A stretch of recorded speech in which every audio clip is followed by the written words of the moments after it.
بھلے وہ تشریعی ہوں، سب امور سبب کے تحت ظاہر ہوتے ہیں۔ تکوینی سے مراد یہ کہ دنیا کے اندر جو کچھ ہوتا نظر آتا ہے یہ سب اسباب کے تحت ہوتا نظر آتا ہے۔ وہ کہ کاشتکار دانہ ڈالتا ہے تو کھیتی اگتی ہے، میاں بیوی کا ملاپ ہوتا ہے تو اولاد پیدا ہوتی ہے۔ تو گویا کہ یہ سارے تکوینی امور جو دنیا میں ہوتے نظر آتے ہیں یہ سب اسباب کے تحت ہوتے ہیں۔ دوسرے تشریعی امور یعنی ہماری عبادات یہ بھی ظاہر اسباب کے تحت ہیں۔ ان اسباب کو جب انسان اختیار کرتا ہے تو وہ عبادات مکمل ہوتی ہیں۔ مثلا نماز ہے، نماز کے لیے وضو کی ضرورت ہے، طہارت کی ضرورت ہے۔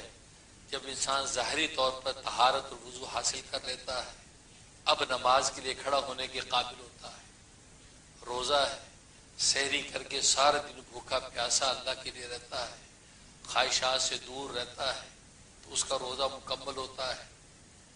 تو گویا کہ جتنی شرعی عبادات ہیں اس کے لیے بھی اللہ تبارک و تعالی نے جو آداب و شرائط قائم کر رکھے ہیں، انسان جب ان کو بروئے کار لاتا ہے تو گویا کہ فتوے کی روح سے وہ عبادت آپ کی درست ہو جاتی ہے۔ باقی اللہ تبارک و تعالیٰ کی قبولیت وہ ایک الگ معاملہ ہے، لیکن صحت اس کی عبادت کی گویا کہ متحقق ہو چکی ہے کہ آپ نے نماز پڑھ لی، آپ نے روزہ رکھ لیا، آپ کی زکوٰۃ ادا ہو گئی۔ اب اللہ تبارک و تعالیٰ کی اس کی قبولیت کا کیا درجہ ہے وہ اللہ تبارک و تعالیٰ ہی جانتے ہیں۔ تو دیکھیے جتنے تکوینی امور اور جتنے تشریعی امور ہیں سب کے سب اسباب کے تحت ظاہر ہوتے ہیں، لیکن عجیب بات یہ ہے کہ دنیا کے اندر ان اسباب کے حوالے سے تین طرح کے لوگ بن گئے ہیں، تین طرح کے طبقے ہمارے سامنے آتے ہیں۔ ایک طبقہ تو وہ ہے جو تعقیل کہلاتا ہے، دوسرا نظریہ وہ ہے جو تعطیل کہلاتا ہے، اور تیسرا نظریہ وہ ہے جو تعدیل کہلاتا ہے۔ کیونکہ انسانوں کے اندر تین طرح کے نظریے قائم ہو گئے ان اسباب کے حوالے سے۔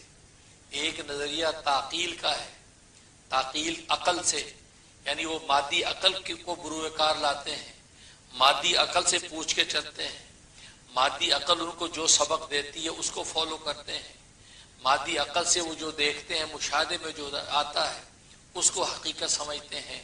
تو وہ یہ ایک تعقیل کا نظریہ۔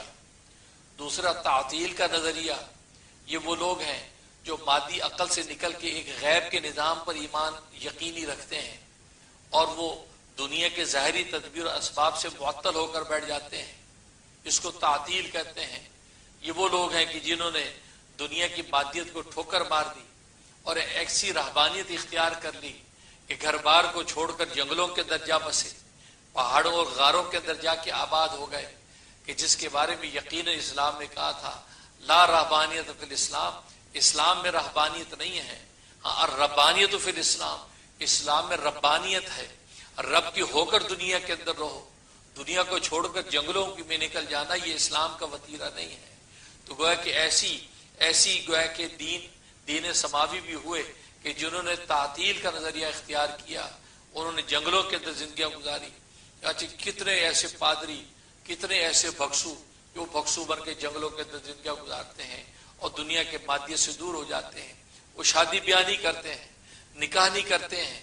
آج بھی آپ دیکھیں کہ آج عیسائیت کا پادری، عیسائیت کا پوپ، عیسائیت کے بشپ شادی نہیں کر سکتا، نکاح نہیں کر سکتا، جبکہ وہ فطرت کا تقاضا ہے، لیکن وہ سمجھتے کہ نکاح اور شادی کرنا یہ دنیا کے امور کے اندر مبتلا ہونا ہے۔ ہم اس سے معطل ہو کر ہم آخرت کی تیاری میں لگے ہوئے ہیں، ہمیں شادی بیاہ نہیں کرنا، ہمیں رنگ رلیاں نہیں بنانی، ہمیں جنگلوں کے اندر، ہمیں بیابانوں کے اندر نکل کر خدا کو تلاش کرنا ہے۔ تو گویا کہ یہ تعطیل کا نظریہ ہے جو مادیت کے سارے اسباب سے معطل ہو کر گویا کہ جنگلوں کے اندر خدا کو تلاش کرنے کی کوشش کرتا ہے۔ اور تیسرا نظریہ تعدیل کا ہے۔ تعدیل عدل اور توازن کو کہتے ہیں، بیلنس کو کہتے ہیں، مطلب کہ وہ مادیت کے اسباب کو بھی اختیار کرتا ہے اور رب الاسباب کی طرف بھی نگاہ رکھتا ہے۔ وہ کھاتا تو اپنے ہاتھ سے روٹی کا لقمہ پیٹ میں ڈالتا ہے اور ایمان یہ رکھتا ہے کہ بھوک اللہ مٹائے گا۔ وہ پانی کا گلاس منہ کو لگاتا ہے، یقین رکھتا ہے کہ میرا اللہ میری پیاس مٹائے گا۔ وہ میاں بیوی کا ملاپ تو ہوتا ہے لیکن یقین رکھتا ہے کہ اللہ مجھے بچہ عطا کرے گا. وہ کاشتکار دانہ تو پھینکتا ہے فصل میں، یقین یہ رکھتا ہے کہ میرا اللہ اس کو اگائے گا. وہ کہ اسباب کو بھی اختیار کرتا ہے اور ماتحت الاسباب اللہ تبارک و تعالی کے رحمت کا بھی منتظر رہتا ہے. یہ تعدیل کا نظریہ ہے اور یہی اسلام اور ایمان کا نظریہ ہے. اس لیے کہ تعقیل کہ جنہوں نے مادیت کو جو سب کچھ سمجھ لیا اور اسی مادیت کو سمجھا کہ اسی سے سب کچھ ہوتا ہے، نتیجہ یہ کہ وہ لوگ جو وہ ذہنی مریض ہو جاتے ہیں. اس لیے کہ بہت سے کام جب مادی امور سے سر انجام نہیں دے پاتے تو ان کی نگاہ اپنے اللہ کی طرف جاتی نہیں ہے. وہ یہ سمجھتے ہیں کہ مادی اسباب ہم نے اختیار کر لیے، سبب ظاہر کیوں نہیں ہوا. جب ظاہر نہیں ہوتا تو نتیجہ کیا ہوتا کہ ان کو ہارٹ اٹیک ہو گیا، ٹینشن ہوگی، سٹریس میں چلے گئے، ٹینشن میں چلے گئے. نتیجہ یہ کہ ان کی زندگی ساری کی ساری عکارت ہو جاتی ہے. اور اسی طریقے سے تعطیل کہ جنہوں نے سارے کے سارے مادی اسباب چھوڑ دیے اور وہ جنگلوں کے اندر جا کے آباد ہونے لگے تو سوائے مشقت کے ان کو کچھ بھی نہیں ملا. وہ ایک مشقت والی زندگی، مادیت کی جو لطف اور نعمتیں اللہ تبارک و تعالی اتار رکھی تھی ان سے منہ موڑ کر گویا کہ وہ جنگل بیابانوں کے اندر بے مزہ زندگی اور مجاہدوں کی زندگی گزارنے لگے، حالانکہ اللہ تبارک و تعالی کو زندگی کا کوئی نفع نہیں ہے. اور تیسرا تعدیل کا نظریہ، جیسے میں نے عرض کیا، یہ وہ سنت نظریہ ہے، یہ وہ سنت طریقہ ہے. چنانچہ نبی کریم صلی اللہ علیہ وسلم کا ارشاد، جب ایک شخص آپ کی خدمت میں آیا، آپ نے فرمایا تمہاری سواری کہاں ہے؟ کہا جی بس میں نے باہر چھوڑ دی ہے. کہ کیوں؟ کہتے اس لیے کہ بس میں جب باہر نکلوں گا میرا اللہ خود اس کو میرے پاس پہنچا دے گا، اس لیے میں نے باہر چھوڑ دیا اور آپ کی مجلس میں آ گیا. فرمایا کہ نہیں، تمہیں اس سواری کو کھونٹے کے ساتھ باندھنا چاہیے تھا. کھونٹے کے ساتھ باندھنے کے بعد اب تمہیں اپنے اللہ پر توکل کرنا چاہیے تھا کہ اللہ اس کی حفاظت کرے. تو گویا کہ دیکھو نبی کریم صلی اللہ علیہ وسلم نے کتنے اعتدال کے ساتھ کہ دنیا کے مادی امور کو بھی اختیار کرو لیکن مادی امور کا جو خالق اور مالک نگاہ اس پر رکھو. اس لیے تو اہل دل فرماتے ہیں اللہ تبارک و تعالی نے پیٹ یہاں رکھا ہے، دل اس کے اوپر رکھا ہے، نگاہیں اس سے اوپر ہیں، پاؤں نیچے ہیں. اس کا مطلب کیا ہے؟ یہ فزیکلی جو صنائی اللہ تبارک و تعالی نے انسان کے وجود میں ظاہر کی، اس میں ایک اشارہ ہے. وہ اشارہ یہ ہے کہ اپنے قدم تم دکان کی طرف بڑھاؤ، اپنے قدم تم ملازمت کی طرف بڑھاؤ، اپنے قدم تم اپنی کاشتکاری کی طرف بڑھاؤ، اپنے قدم تم اپنے جاب کی طرف بڑھاؤ اور نگاہ اپنے اللہ پر رکھو اور وہ تمہارے پیٹ کا انتظام کر دے گا، تمہارے رزق کا انتظام کرے گا. گویا کہ پیٹ کو سر پہ نہیں رکھا. آج ہماری حالت یہ ہے کہ جو گویا کہ تعقیل کے لوگ ہیں، جو عقل کے بندے، انہوں نے پیٹ سر پہ سوار کر رکھا ہے. جب نگاہ اٹھاتے ہیں تو ان کو پیٹ نظر آتا ہے، لہذا صبح شام پیٹ کی جہنم کو بھرنے میں مبتلا ہے. جس نے پیٹ عطا کیا، جسے یہ رزق اتارا، اس کے شکر سے غافل ہے. لہذا پیٹ جس جگہ اللہ تبارک و تعالی رکھا، پیٹ اسی جگہ رہنے دو. ہاں قدم اللہ تبارک و تعالی نیچے رکھے، آپ چل کر جائیں، اپنی دکان کی طرف کھول کے بیٹھ جائیں. اب نگاہ اپنے اللہ پر گیا، اللہ اب رزق دینا تیرا کام ہے، رزق کے لیے آ کے اٹھیا میں نے کھول لیا ہے، اب اللہ تبارک و تعالی تمہارے پیٹ کا انتظام کر دے. اور جن لوگوں نے پیٹ کو پاؤں سے بھی نیچے کر دیا، وہ کہ تعطیل کا نظریہ اختیار کیا، انہوں نے کہا جی دکان کھولنے کی ضرورت نہیں، ہمیں کاشتکاری کی ضرورت نہیں، اب اللہ میاں خالق اور مالک اور رازق خود ہی ہمیں روزی دے گا، ہم تو گھر میں بیٹھے ہیں. انہوں نے کیا کیا؟ پیٹ کو اپنی جگہ سے اٹھا کر پاؤں کے بھی نیچے رکھ دیا. پاؤں سے مقصد محنت تھا، قدم بڑھا کے گھر سے نکلنا تھا، اسی لیے تو پاؤں دیے تھے. اگر بٹھانا ہی مقصود تھا تو پھر پاؤں دینے کی ضرورت کیا تھی؟ چلنے کی صلاحیت عطا کرنے کی ضرورت کیا تھی؟ اس لیے تو عطا کی تاکہ گھر سے نکل کے چلو، کسی محنت کی طرف چلو، کسی کاروبار کی طرف چلو، کسی ملازمت کی طرف چلو تو اللہ تبارک و تعالی تمہارے پیٹ کا انتظام کریں گے. تو گویا کہ تعطیل والوں نے کیا کیا؟ پیٹ کو قدموں کے نیچے، پیروں کے نیچے ڈال دیا. اور تعقیل والوں نے کیا کیا؟ انہوں نے اپنے پیٹ کو سر پہ سوار کر لیا. لیکن دین اسلام جو تعدیل اور عدل اور یہ متوازن مذہب تھا، اس سے وجہ نہیں، پیٹ کو پیٹ کی جگہ پر رہنے دو، پاؤں کو پاؤں کی جگہ پر رہنے دو، اور آنکھوں نگاہوں دل کو اپنی جگہ پر رہنے دو. اور اسی سنائی کی حقیقت حکمت کو سمجھو کہ قدم اپنی محنت کی طرف بڑھاؤ اور نگاہ اپنے اللہ پر رکھو، دل میں خدا کی یاد بساتے اپنی دکان پر بیٹھ جاؤ، اللہ تمہارے پیٹ کا رزق عطا کر دیں گے. تبھی تو حدیث میں آتا ہے کہ التاجر الصدوق الامین مع النبیین یوم القیامہ، کہتے ہیں وہ تاجر جو سچا اور امانت دار ہے، فرمایا کل روز قیامت میں اس کا حشر نبیوں کے ساتھ ہوگا۔ سوال یہ پیدا ہوا کہ آخر اتنا بڑا مقام اس تاجر کو کیوں؟ حالانکہ یہ بیٹھا پیسہ بنا رہا ہے، نبی تو صبح شام دعوت و تبلیغ کر رہے ہیں، نبی تو اپنا درد دل امت کے سامنے رکھ رہے ہیں، نبی تو بندوں کو اپنے بندوں کو خدا سے جوڑ رہے ہیں، ان کو اور کوئی مشغلہ نہیں ہے، دنیا کو ترک کر کے وہ دعوت اللہ کی طرف لگے ہوئے ہیں، اور یہ شخص تو بیٹھا دکان پہ پیسے بنا رہا ہے، یہ تو سودے بیچ رہا ہے۔ تو اس تاجر کا حشر کو روز قیامت میں نبیوں کے ساتھ کیا مطلب اصل یہ ہے کہ تاجر جب دکان کھول کے بیٹھتا ہے تو سوائے اللہ کی امید پر اس کے پاس کچھ نہیں ہوتا۔ گاہک آئے گا کہ نہیں آئے گا، کسٹمر آئے گا کہ نہیں آئے گا، کس کمپنی کا آرڈر آئے گا کہ نہیں آئے گا، بس یہ دل اپنا تھام کے بیٹھے، یا اللہ گاہک بھیج دے، یا اللہ گاہک بھیج دے۔ اس کی نگاہ خالص اللہ پہ رہتی ہے۔ اب اللہ ایک گاہک بھیجتے ہیں، دوسرا گاہک بھیجتے ہیں، تیسرا گاہک بھیجتے ہیں، اور اس کا دل یہ کہتا ہے کہ اللہ تیری رحمت سے آیا ہے، ورنہ کہ میری کیا مجال تھی، 10 دکانیں چھوڑ کر یہ گاہک میرے پاس آیا، یا اللہ تیری رحمت سے آیا ہے۔ تو گویا کہ وہ پہلے بھی اپنے دل میں خدا کو پکارتا ہے اور اضطراری کیفیت کے اندر ہوتا ہے، خدا کی طرف نگاہ رکھتا ہے کہ یا اللہ بھیج دے۔ گاہک جب آتا ہے تو پھر وہ شکر کر یا اللہ تیری رحمت سے آیا ہے، ورنہ میری کیا مجال ہے۔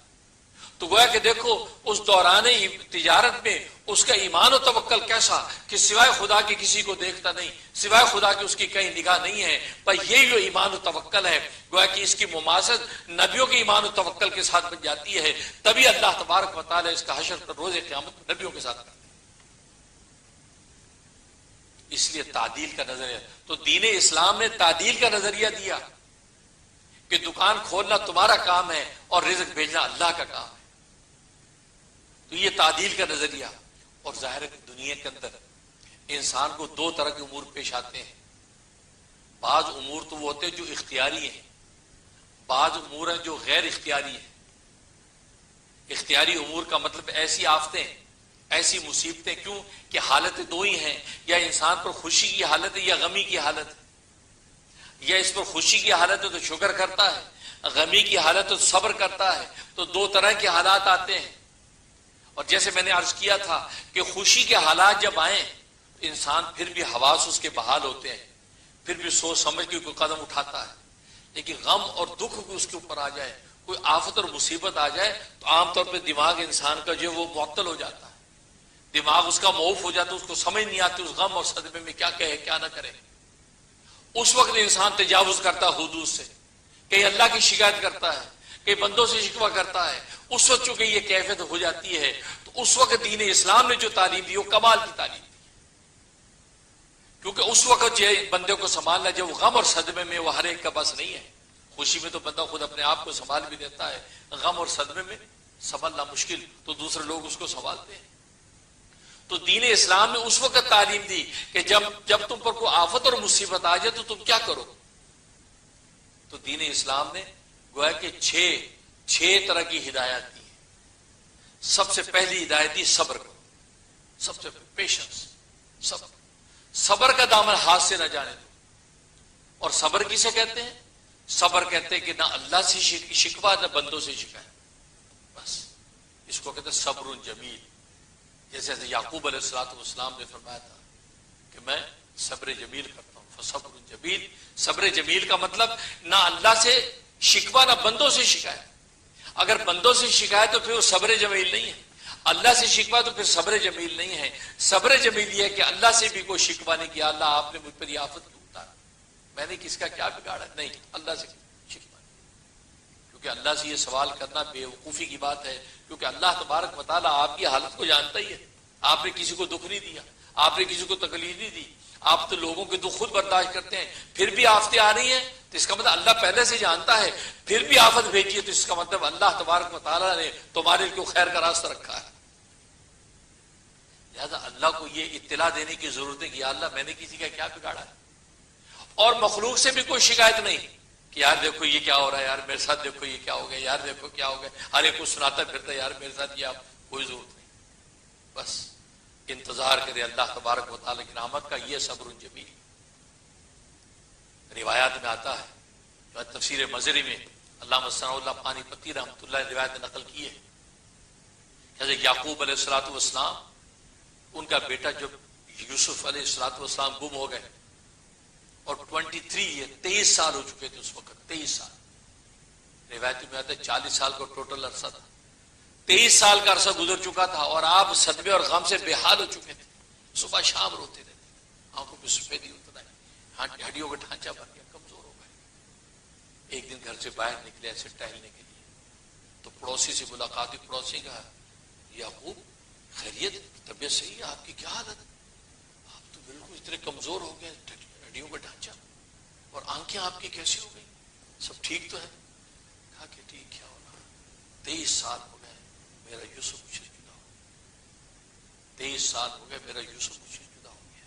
باپ کو سوچیں, آپ کا پیارا اور چہیتا بچہ یا بیٹی آپ سے جدا ہو جائے, گم ہو جائے, کیونکہ مرے ہوئے پہ صبر آ جاتا ہے کہ ہاں اس قبر میں ہے, مر کے کوئی بات نہیں, پتہ ہے دعا کر لیں گے, رو لیں گے. لیکن گم ہوئے کی خبر ہی, صبح شام بیٹھی ماں بھی اور باپ بھی سوچتا پتہ نہیں کس حال میں ہوگا, سویا بھی ہوگا کہ نہیں, کھایا بھی ہوگا نہیں, کوئی ظلم کر رہا ہے, کوئی عدل کر رہا ہے, کوئی یہی کیفیات کے اندر شکر گزار.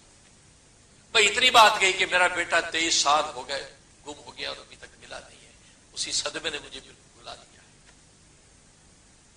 انہوں نے سوری کر دیا جیسے لوگ کرتے, وہ بڑا افسوس ہوا, کیا کریں گے, کر دیتی دنیا کر دیتی, اس سے زیادہ ناقص مخلوق کر کیا سکتی ہے.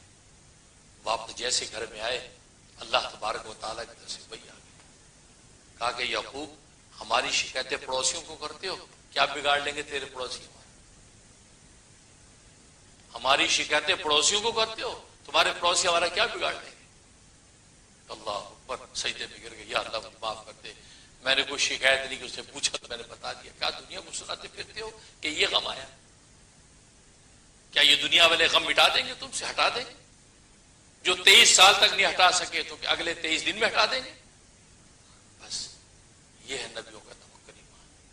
بس اس کے بعد سے انہوں نے کہا فصبر جمیل, بس اللہ ہی سے, انما اشکو بسی وحزنی الی اللہ, بس میں اپنے غم و فریاد اپنے اللہ سے کرتا ہوں, بس مجھے کسی سے نہیں کچھ کہنا.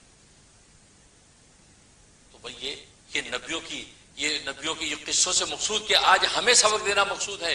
تم پر بھی کوئی غم اور دکھ آ جائے, خدا کے علاوہ کسی پر نگاہ اٹھانے کی ضرورت نہیں, اسی نے سارے فیصلے کرنے ہیں. مخلوق کو سنا کے کیا کرتے ہو, گویا کہ ایک درجے میں اللہ کی شکایتیں کرتے پھرتے ہو, کیا بگاڑنے کی بات. اور یہ ہے صبر جمیل کہ نہ جو اللہ سے شکوہ نہ مخلوق سے شکایت, بس اللہ سے فریاد, انما اشکو بسی وحزنی اللہ. تو سب سے پہلی چیز صبر. اگر غم آیا, کوئی آفت آئی, صبر کرے, صبر کرے. اور قرآن میں اللہ نے بشارت دی, وبشر الصابرین وَلَنَبْلُوَنَّكُمْ بِشَيْءٍ مِّنَ الْخَوْفِ, البتہ ضرور بضرور ہم تمہاری آزمائش کریں گے, تھوڑا سا خوف میں مبتلا کر کے, بھوک میں مبتلا کر کے, تمہاری جانوں کا نقصان کر کے, تمہارے مالوں کا نقصان کر کے تمہاری ہم آزمائش کریں گے. ہم دیکھیں گے کون ہے جو اللہ کی کا شکوہ کرتا ہے, کون ہے جو مخلوق کو شکایتیں کرتا ہے, ہم یہ دیکھیں گے. لیکن جنہوں نے صبر کیا, نہ اللہ سے شکوہ کیا نہ مخلوق سے شکایت کی, وہ بشیر الصابرین, صبر والوں کے لیے بشارت. وہ بشارت کیا, وہ چھپا لیا, کیونکہ ایسا کوئی انعام تھا, وہ ایسی کوئی چیز تھی کہ ہر ایک اس کو سننے کی بھی تاب نہیں رکھتا. کا بشیر الصابرین, صبر والوں کے لیے بشارت. اور دوسرے مقام پہ اس کا اشارہ دے دی, ان اللہ مع الصابرین, کہ صبر والوں کے ساتھ خود اللہ ہو جاتا ہے. جب بادشاہوں کا بادشاہ آپ کے ساتھ ہو گیا تو پھر آپ کا غم کا رہا. آج تھوڑا سا تعلق صاحب حیثیت سے ہوتا کہ جی نہیں فلاں کمیشن صاحب ہمارے دور ہوتا. اللہ جب کسی کا ہوتا پھر اس سے جدا نہیں ہوتا. آج ہم دنیا کے اندر ہم دوستیاں کرتے ہیں, پتہ نہیں کل کو دوست ہمیں تکلیف پہنچا دے, ہم اس کو چھوڑ بیٹھے. لیکن اللہ تبارک و تعالی جب تمہارا دوست بنتا ہے, اللہ جب تمہاری معیت اختیار کرتا ہے, تو اللہ بات کس کو جانتا ہے, ماضی کو جانتا ہے, مستقبل کو جانتا ہے, حال کو جانتا ہے, تمہارے اندر کے باطن کی کیفیات کو جانتا ہے. وہ سب دیکھ بھال کے اب تمہاری معیت اور صحبت اختیار کر رہا ہے. اس کا مطلب اللہ تمہیں چھوڑنے والا نہیں. ان اللہ, تو سب سے پہلے صبر, کوئی آفت اسی سب سے پہلے صبر کرے, جلد بازی میں کوئی اول کھول نہ بنے, الٹا سیدھا ایسا لفظ نہ کہے کہ جس سے وہ گویا کہ اللہ تبارک و تعالیٰ صبر کی کوئی قیمت ہی نہ رہے. چاچی حدیث میں آتا ہے نبی کریم صلی اللہ علیہ وسلم کے سامنے ایک خاتون آئی جس کا بھائی یا شوہر شہید ہو گیا تھا, تو آپ اس کو صبر کی تلقین کی, صبر کر بی بی, صبر کر. میں صبر کروں تم پر یہ آفت آتی تو پھر میں پوچھتی کیا ہوتا صبر. صدمے میں تھی, کیفیت بحال نہیں تھی, نبی کو یہ بات کیا بیٹھی, اور اس بھیڑ میں ہجوم میں پہچان نہ پائی کہ نبی پاک صلی اللہ علیہ وسلم کہہ دی. نبی پاک صلی اللہ علیہ وسلم سر جھکا چپ کر جا کے چلے. لوگوں نے کہا بی بی تو نے کس کو کہا, پتا کون؟ رسول اللہ. دوڑی, یا رسول اللہ معافی غلطی ہوگی, میں نے کہتے کوئی نہیں, بس کوئی بات نہیں, کہ میں اب صبر کرتی ہوں, میں صبر کہتا. فرمایا نہیں, اب صبر ٹو لیٹ. الصبر عند صدمۃ الاولی, جب اول والا میں تجھ پہ صدمہ جب پہنچا تھا تجھے اسی وقت صبر کرتی, اس وقت تو یہ شکایت یہ اول فول نہ کہتی, وہ ہے صبر. اب تو بعد میں صبر کر رہی ہے تو عقلی طور پر تو نے اپنے آپ کو سنبھالا تو صبر کر رہی ہے. فرمایا الصبر عند صدمۃ الاولی, شروع میں جب صدمہ اسی وقت صبر کر. اچھا ہم دیکھتے وقت گزرنے کے ساتھ تو صبر ہو ہی جاتا ہے. اب اچانک خبر ملی تو اس وقت صبر نہیں ہوتا, اور وہ جو کرنا کر دیا. اس کے بعد سوچا چلو گیو اپ ہوتے ہیں, چپ ہو جاتے ہیں, کیونکہ چوائس ہی نہیں, اب مجبور میں. فرمایا یہ صبر نہیں ہے, صبر کا اجر اسی وقت ملنا تھا جب اول والا میں خبر ملی. اول والا میں جب خبر ملی اب صبر. لکھا ہے نا حضرت غوث پاک ایرانی پیر شیخ عبد القادر جیلانی رحمۃ اللہ علیہ, ان کا کھجوروں کا بہت بڑا کاروبار تھا. ان کے بغداد سے کھجور افریقہ تک ان کے جہاز جاتے تھے کھجوروں کے. اللہ نے مالی اعتبار سے بھی مالدار بنایا تھا, اور روحانی اعتبار سے وقت کے غوث اعظم, علم معرفت کا پہاڑ, اتنا اونچا مقام اللہ نے عطا کیا. سید زادے ہیں, واز کر رہے ہیں, درس دے رہے ہیں.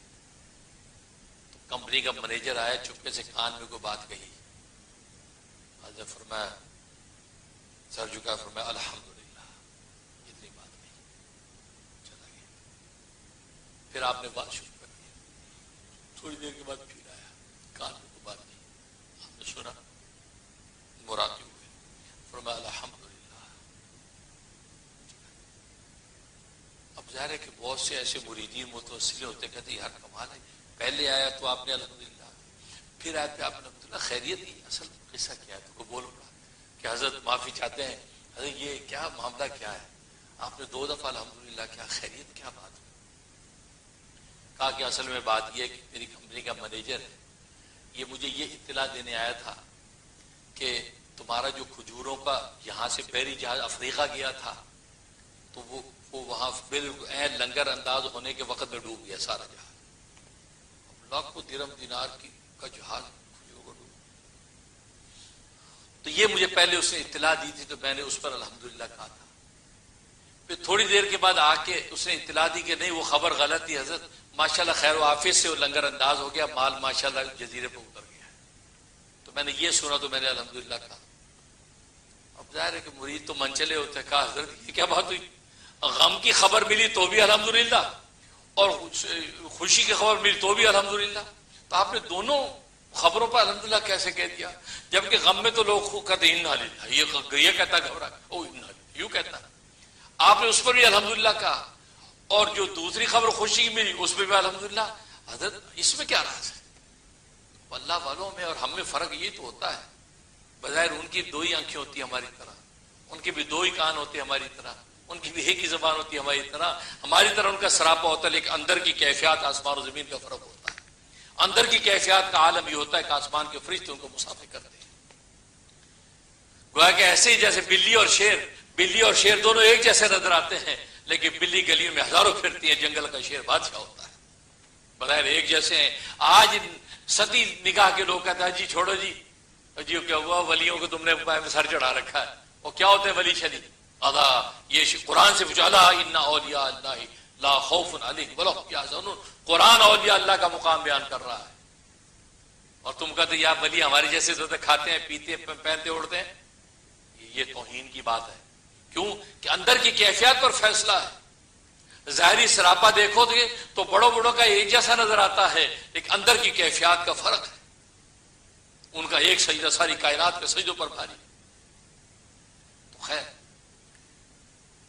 اب جب پیران پیر سے پوچھا تو حضرت نے فرمایا کہ اصل میں بات یہ ہے کہ جب اس نے مجھے خبر دی کہ جہاز ڈوب گیا ہے, لاکھوں کا نقصان ہو گیا ہے, تو میں نے یہ سن کر اپنے قلب پر توجہ کی, دل پہ توجہ کی کہ دل اللہ کی محبت سے سرشار ہے یا اس خبر سے دل میں کوئی تشویش اور پریشانی آئی ہے.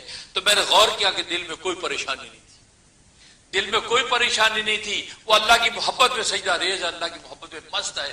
اس مستی پر میں نے اللہ کا شکر کیا کہ مجھے اس غم کی وجہ سے میرے دل میں کوئی تشویش اور پریشانی نہیں آئی.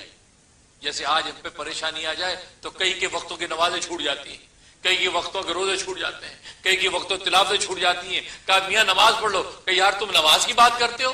یار میری تو بیٹی کا انتقال ہو گیا، میری ماں مر گئی، میرا باپ مر گیا، میرا بھائی، یار تو نمازیں پڑھتا رہو، مجھ سے صدمہ. چار اس کو سنا دیں گے نمازیں گول. اور وہاں وہ فرماتے ہیں کہ دل کی مستی خدا کے اندر مصروف تھی. تو میں نے غور کیا تو میں سمجھ گیا کہ الحمدللہ اللہ کی یہ محبت میرا دل سرشار ہے اور دنیا کے نقصان پر اس میں کوئی تشویش نہیں آئی.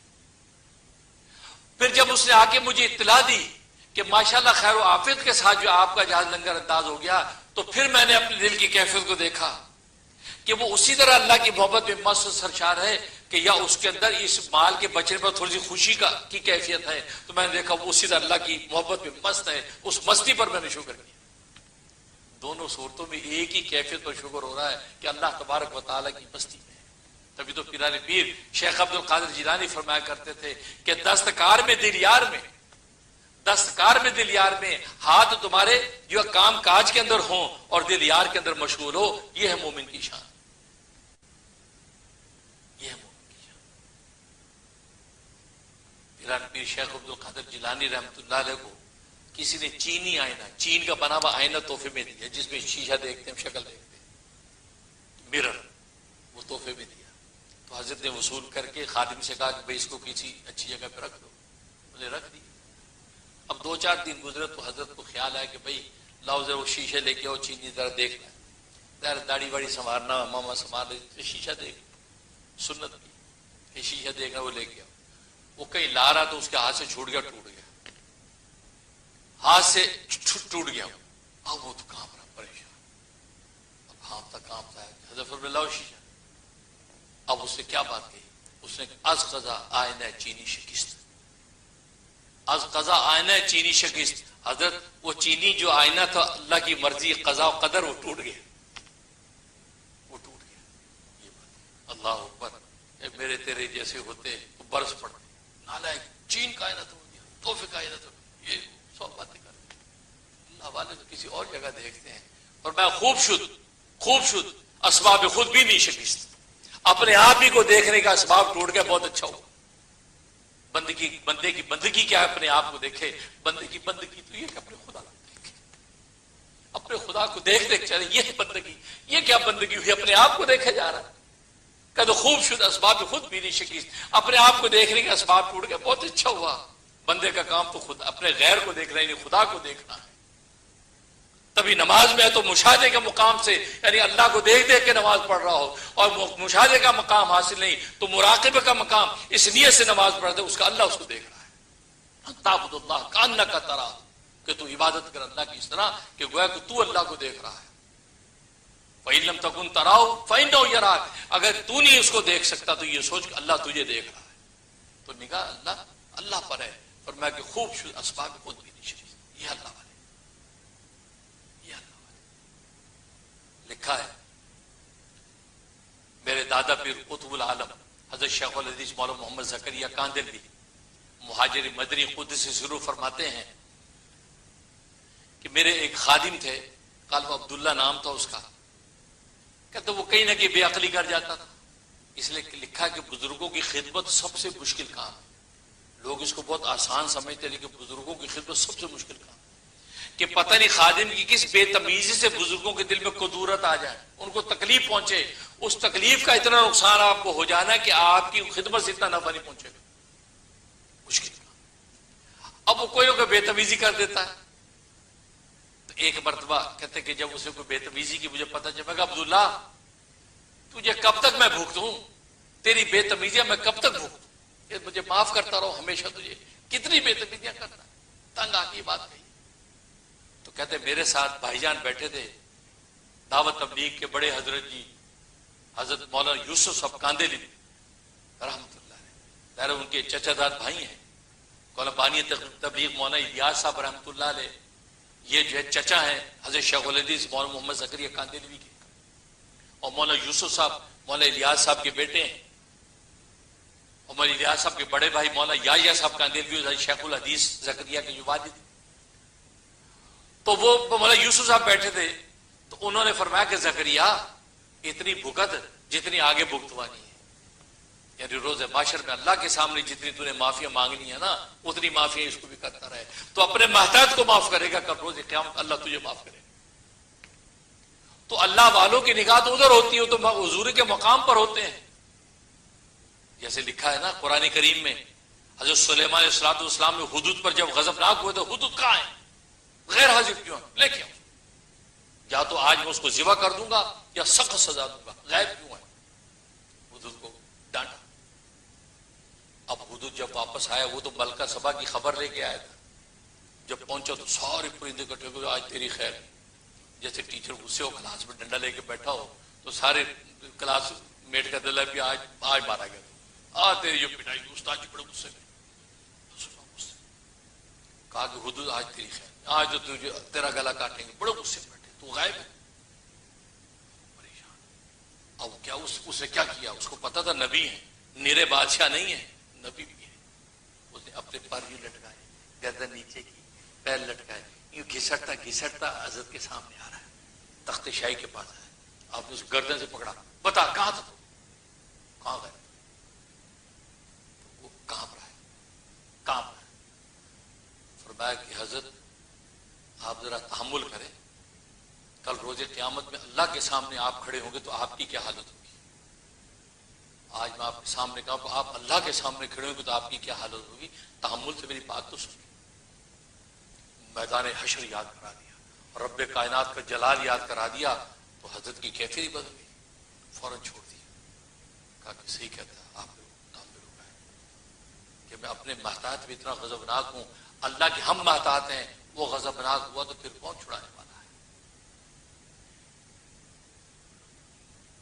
کہتے ہیں عدل کرے تا تھر تھر کمبڑ اونچیاں شانہ والے، عدل کرے تا تھر تھر کمبڑ اونچیاں شانہ والے، فضل کرے تا بخشے جامن میرے جے منہ کالے۔ اگر اللہ عدل کرنے پہ آئے تو نبی بھی کانپنے لگے ہیں۔ حضرت آدم کو کہے کہ آپ شفاعت کے لیے آگے بڑھیں، کہا کہ نہیں میں نے تو وہ پھل کھا لیا تھا اللہ کے حکم دلو کی، پتہ نہیں اللہ آج میری پکڑ کر۔ حضرت موسیٰ کہے کہ آپ موسیٰ کو کہیں آپ آگے بڑھیں، نہیں میرے مکے سے کپتی مر گیا تھا قتل، پتہ نہیں اللہ آج اس قتل کی مجھ سے پوچھ کر لے۔ گویا کہ ہر نبی یہی کہے گا نفسی نفسی، آدم صفی اللہ نفسی نفسی، نوح نبی اللہ نفسی نفسی، موسیٰ کلیم اللہ نفسی نفسی، عیسیٰ روح اللہ نفسی نفسی، لیکن محمد رسول اللہ پر جب بات آئے گی تو فرمائے امتی امتی کر کے سجدے میں گر جائے گی۔ تو ہے کہ عدل کریں تا تھر تھر کمبڑ اونچیاں شانہ والے، فضل کرے تا بخشے جاؤں میرے جے مکالے۔ اگر اللہ فضل کرنے پہ آئے گا تو بابا بلے شاہ فرماتے پھر میرے جے مکالے یعنی گناہگار بھی بخشے جائیں گے۔ تو کہنے کا مقصد یہ ہے، تو صبر شکوہ شکایت نہیں، صبر کرے، کیونکہ اللہ تبارک و تعالیٰ سب جانتا ہے۔ تو پہلی چیز صبر، انسان جب صبر کرے گا تو نتیجہ کیا ہوگا کہ اللہ تبارک و تعالیٰ اس کو اپنی معیت نصیب فرما دے گا۔ ہمارا مضمون ابھی جاری ہے، انشاءاللہ اس کو گفتگو جاری رہے گی۔ اللہ سے دعا ہے کہ اللہ تبارک و تعالیٰ مقام صبر ہمیں نصیب فرمائے، اور مقام صبر کو نعمتوں میں بھی ضرورت ہے اور مصیبتوں میں بھی ضرورت ہے۔ اول تو ایسی نوبت ہی نہ ہے کہ خدا نہ خاصہ کوئی مصیبتیں ہم پر ٹوٹے اور ہمیں صبر کرنا پڑے، نہیں ہے اللہ ہم کمزور ہیں، ہمیں تو شکر کی نعمت عطا فرما، ہمیں تو نعمتیں عطا کر ہم تیرے شکر گزار بندے بنے، ہم کمزور ہیں، ہم صبر کرنے کی تاب نہیں رکھتے ہیں، آپ اپنے فضل سے ہمیں سفاد رکھیں۔ دعا یہی کریں کہ خدا نہ خاصہ کبھی آفت آئے تو بھی صبر و تحمل کا دامن نہ چھوڑے اور کہے انما اشکو